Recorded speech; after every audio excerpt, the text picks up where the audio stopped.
नमस्कार, मी जयश्री देसाई. अल्टिमेट आरोग्य या माझ्या यूट्यूब चॅनलमध्ये आपणा सर्वांचे हार्दिक स्वागत. सध्या आपण करोना फोबियाचे वेगवेगळे प्रकार बघतो आहे. सॅनिटायझरचा अतिरेकी वापर हा त्यातलाच एक प्रकार. विशेषतः तरुण वर्गामध्ये तर हा फारच जास्त दिसून येतो आहे. पण इन जनरल जर बघितलं तर सगळ्यांमध्येच फॅशन असल्यासारखं सॅनिटायझरचा वापर केला जातो आहे. जे घरातून बाहेर पडत नाही, ज्यांचा बाहेरच्यांशी संपर्क येत नाही, ते सुद्धा उठसूट सॅनिटायझर वापरताना आपल्याला दिसत आहेत. इतकंच नाही तर फळं, भाजीपाला, अन्नाची पाकिटं ही बाहेरून विकत आणल्यानंतर त्याच्यावरही सॅनिटायझरचा वापर केला जातो आहे. आपला मास्क जो आपण धुणं अपेक्षित आहे, त्या मास्कवर, अंगावर, कपड्यावर परफ्यूमसारखा असाही सॅनिटायझरचा वापर केला जाताना आपल्याला दिसतो आहे. याचे अर्थातच विपरीत परिणाम होणार हे उघड आहे, कारण सॅनिटायझर हे अतिरेकी जर वापर केला तर विषारीच आहे. त्याच्यामुळे मग हातावर भेगा पडणं, हाताला फोड येणं, हातावर पुरळ येणं, त्वचारोग होणं किंवा इतर काही आणखी घातक परिणाम होणं आणि त्याच्यासाठी डॉक्टरकडे धाव घ्यायला लागणं, त्यांच्याकडनं पुन्हा त्याच्यासाठी ट्रीटमेंट घ्यायला लागणं, हे सगळं अपरिहार्यपणे घडताना दिसतं आहे. जणू हे एक विषचक्र झालेलं आहे. हे आपल्याला टाळता येणं सहज शक्य आहे. फक्त गरज आहे ती थोडंसं डोळसवून आपण जे करतो आहे ते का करतो आहे आणि बरोबर करतो आहे का याची माहिती करून घेण्याची. आजचा एपिसोड हा त्यासाठीच आहे. तुमच्या लक्षात आलं असेल की जेव्हा आपल्याला असे काही प्रॉब्लेम्स होतात आणि आपण डॉक्टरांकडे जातो तेव्हा डॉक्टरांनी रुग्णांची तपासणी केल्यानंतर डॉक्टर सॅनिटायझर नाही वापरत, डॉक्टर साबणाने हात धुतात. का? डॉक्टरांना सॅनिटायझर्स परवडत नसतात का? सॅनिटायझरचा वापर का आणि कसा करायचा हे याचं ज्ञान डॉक्टरांना नसतं की? सॅनिटायझरचा उपयोग किती जास्त आहे याची जाणीव डॉक्टरांना नसते का? ते साबणाने हात धुतात. कधी असा विचार केला आहे? जिथे साबण आणि पाणी आपल्याला उपलब्ध नाही तिथे सॅनिटायझर वापरले तर समजण्यासारखं आहे. पण जिथे साबण आणि पाणी शक्य आहे तिथे साबण आणि पाण्याने 20 सेकंदांपर्यंत हात धुणं हे अत्यावश्यक आहे. सॅनिटायझरचा अतिरेकी वापर हा टाळलाच गेला पाहिजे. का टाळला गेला पाहिजे हे मी आता तुम्हाला थोडक्यात उलगडून सांगणार आहे. हा विषय खरं म्हटलं तर खूप मोठा आहे, पण जे सर्वांना समजेल अशा सोप्या भाषेमध्ये सांगायचा मी प्रयत्न करणार आहे.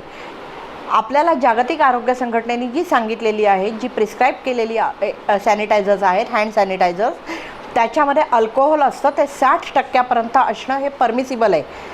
तितकं असलं तर त्याचा फार धोका नाही. अतिरेकी वापर केला तर अर्थातच धोका आहे, पण अनेक सॅनिटायझर्समध्ये ते प्रमाण 95% इतकं वाढवलेलं असतं.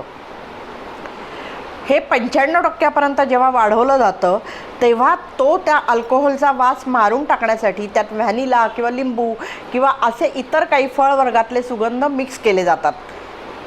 ते लागतात, म्हणजे सुगंधी असल्यामुळे वाटतात छान, पण अनेकदा असं होतं, विशेषतः लहान मुलांमध्ये, की त्या सुगंधाने अट्रॅक्ट होऊन मुलांनी ते सॅनिटायझर्स प्यायल्याची, पोटात घेतल्याचीही प्रकरणं घडली आहेत आणि ते त्यांच्या जीवावर बेतलेलं आहे. तसंही गुंगी येणं, उलट्या येणं, ड्राउझीनेस किंवा काही प्रमाणात अपवादात्मक स्थितीत का होईना पण हार्ट अटॅकपर्यंत असे अनेक घातक परिणाम याच्यातून दिसलेले आहेत. तसंच मुलांची स्किन ही नाजूक असते, त्यामुळे उठसूट त्यांच्या हातावर जर सॅनिटायझर दिलं, परत तो हात ते कुठेही लावतात, त्यामुळे त्यांच्या हाताला भेगा पडणं, त्यांच्या हाताला स्किन डिसीज काही होणं हे अगदी शक्य आहे. त्यामुळे हे टाळलं गेलं पाहिजे. मोठ्यांमध्ये तर ह्याचे जे परिणाम दिसतात ते आणखी भीषण आहेत, पण त्याकडे वळण्यापूर्वी आपल्याला मुळात ही सॅनिटायझर्स बनलेली कशाने असतात याची एक मूलभूत माहिती असणं गरजेचं आहे. इथेनॉल, आयसोप्रोपाईल अल्कोहोल आणि हायड्रोजन पॅरॉक्साईड हे त्यातले महत्त्वाचे घटक असतात. या सगळ्या घटकांचं प्रत्येक सॅनिटायझर, तुम्ही जर वेगवेगळ्या ब्रँडची सॅनिटायझर्स बघितली तर प्रत्येकाचं प्रमाण हे वेगवेगळं असतं, पण एकच गोष्ट समान असते आणि ती ही आहे की या सॅनिटायझरचा अतिरेकी वापर झाला तर होणारे परिणाम जे आहेत ते भीषण आहेत. पहिला परिणाम जो मी आत्ता सांगितला तसं की त्यात अल्कोहोल असतं. अल्कोहोल असल्यामुळे कोरडेपणा येतो त्वचाला, त्यामुळे एझिमापासून काही अपवादात्मक स्थितीत त्वचेचा कॅन्सर इथपर्यंत त्याचे भीषण परिणाम दिसून आलेले आहेत. बाकी पुरळ येणं, फोड येणं, ब्लिस्टर्स येणं हे तर परिणाम अनेकांमध्ये दिसत आहेत. त्याच्यामुळे आपण त्याचा अतिरेकी वापर टाळणं हे गरजेचं आहे. दुसरी गोष्ट जी आपण करत नाही, जी आपल्याला माहिती असली पाहिजे, ती ही आहे की हात साबणाने धुवा किंवा सॅनिटायझर्स वापरा. त्याच्यानंतर हाताला जो येणारा कोरडेपणा आहे तो घालवण्यासाठी ते मॉइश्चराईज करण्याची गरज असते. हँड सॅनिटायझर्स वापरला तर त्यांनी येणारा कोरडेपणा हा जास्त असतो. त्यामुळे त्या केसमध्ये तर ते करायलाच पाहिजे असतं, पण ते बहुतेक ठिकाणी केलं जात नाही. आता जर हात साबणाने धुतले असतील तर हात पुसल्यानंतर आपण लगेच मॉइश्चरायझर लावू शकतो. पण जर सॅनिटायझर वापरलं असेल तर ते हाताला चोळून ते पूर्ण हाताला सगळीकडे पसरल्यानंतर, वाळल्यानंतर मग हाताला मॉइश्चरायझर लावायचं असतं. ते ओलं असताना त्याच्यावर मॉइश्चरायझर लावू नये.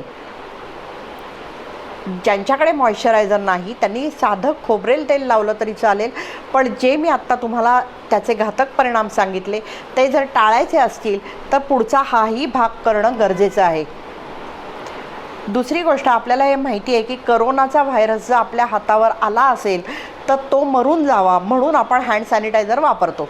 म्हणजेच ते जीवजंतूंना मारक असतं. पण त्याचा आपण जितका जास्त वापर करू तेव्हा तितका हे जे रोगकारक बॅक्टेरिया आहेत ते जसे मरतात, तसेच जे आपल्या शरीरासाठी चांगले जीवजंतू आहेत त्यांनाही ते सॅनिटायझर मारून टाकत असतं. त्याच्यामुळे आपल्या शरीराची जी नैसर्गिक रोगप्रतिकारक यंत्रणा असते ती कोलमडून पडते. आणखी एक धोका म्हणजे अनेक सॅनिटायझर्स ही अँटीबायोटिक्सना प्रतिरोध निर्माण करतात. म्हणजे करोना व्हायला नको म्हणून आपण हँड सॅनिटायझर वापरायचं, पण ते दुर्दैवाने आपण जे वापरतो आहे हँड सॅनिटायझर ते जर अँटीबायोटिक्सना प्रतिरोध निर्माण करत असेल तर उद्या दुर्दैवाने आपल्याला करोना झालाच तर ती अँटीबायोटिक्स आपल्यावर काम करणार नाहीत. म्हणजे जो धोका टाळण्यासाठी आपण हे हँड सॅनिटायझर्स वापरतो आहे, ती हँड सॅनिटायझर्स वापरून आपण त्याच रोगाला पायघड्या घालतो आहे. मग त्यापेक्षा साबणाने हात धुणं हे चांगलं नाही आहे का, की त्यात असा तरी धोका संभवत नाही. अनेक लोक अल्कोहोल बेस्ड सॅनिटायझर नको म्हणून अल्कोहोल विरहित सॅनिटायझर आवर्जून खरेदी करतात. काही जण माहिती नसतं म्हणून केमिस्टनी दिलं ते घेऊन आलो अशा प्रकारे करतात. अशांचंच प्रमाण जास्त आहे की त्या घटक काय काय आहेत त्यातले, की त्यातलं अल्कोहोलचं प्रमाण किती आहे किंवा अल्कोहोल आहे की नाही आहे हे सुद्धा लोक बघत नाहीत. केमिस्टला सांगितलं हँड सॅनिटायझर द्या, त्यांनी दिलं, ते घेतलं, आपण घरी आलो आणि त्याचा वापर सुरू केला. असंच चित्र बहुतेक ठिकाणी दिसतं आहे. पण ही जर सॅनिटायझर्स अल्कोहोल विरहित असतील तर त्याच्यात ट्रायक्लोसान नावाचा एक घटक असतो आणि तो घटक इतका घातक आहे की तो तुमच्या फर्टिलिटीवर तर विपरीत परिणाम करतोच, पण बाळाच्या वाढीवरही विपरीत परिणाम करतो. गर्भातल्या बाळाच्या वाढीवर रोगप्रतिकारक क्षमता तर आपल्या शरीराची ती जी यंत्रणा असते ती तर तो कोलमडूनच टाकतो. त्याच्यामुळे ही अल्कोहोल विरहित जी सॅनिटायझर्स आहेत तीही तेवढीच घातक आहेत. त्यांचा अतिरेक टाळायला पाहिजे. थोड्या प्रमाणात कोणतीच गोष्ट वाईट नसते, अतिरेक केला तर प्रत्येक गोष्ट वाईट असते. तसंच आणखी एक प्रकार असा दिसतो की काहींना खूप जास्त सुगंधी असलेली अशी सॅनिटायझर्स आवडतात. छान वाटतं, हातावर तो सुगंध दरवळत राहतो. पण एक लक्षात घ्यायला पाहिजे की ते सॅनिटायझर जेवढं सुगंधी तेवढं त्याच्यामध्ये थॅलेट्स आणि पॅराबेन्स हे घटक असण्याची शक्यता जास्त असते. आणि हे घटक जर त्याच्यात असतील तर जसा मी धोका आत्ता तुम्हाला सांगितला की गर्भावर विपरीत परिणाम होणं, प्रजनन क्षमता आपली विस्कळीत होणं किंवा त्याच्यावर काहीतरी विपरीत परिणाम होणं, हार्मोनल चेंजेस काही होणं आपल्या शरीरामध्ये, या सगळ्या शक्यता त्याच्यातून संभवतात. त्यामुळे मला असं वाटतं की आपण विषाची परीक्षा न घेतलेली बरी. जिथे जिथे शक्य असेल तिथे 20 सेकंदांपर्यंत साबणाने जर हात धुतले तर ते आपल्याला जास्त चांगलं ठरेल आणि आपण करोनापासून मुक्ती तर नक्कीच मिळवू शकू. अन्नाच्या पाकिटावर किंवा फळं भाज्या याच्यावर तर सॅनिटायझर्स मारूच नाही, कारण ती केमिकल्सच असतात. त्यामुळे करोनाने मला असं वाटतं की एक खूप मोठा धडा आपल्याला दिलेला आहे आणि तो धडा असा आहे की जितकं शक्य तितकं नैसर्गिक जगा, कृत्रिम जगू नका. सॅनिटायझर्सचा अतिरेकी वापर आपल्याला तेच सांगतो की नैसर्गिक जगा, अतिरेकी हे करू नका कोणत्याही गोष्टींनी. सॅनिटायझरचा अतिरेकी वापर हे आपण कृत्रिमतेच्या आहारी जाऊन केलेला, आपल्याच पायावर पाडून घेतलेला धोंडा आहे. त्याच्यामुळे कृपया तसं करू नका.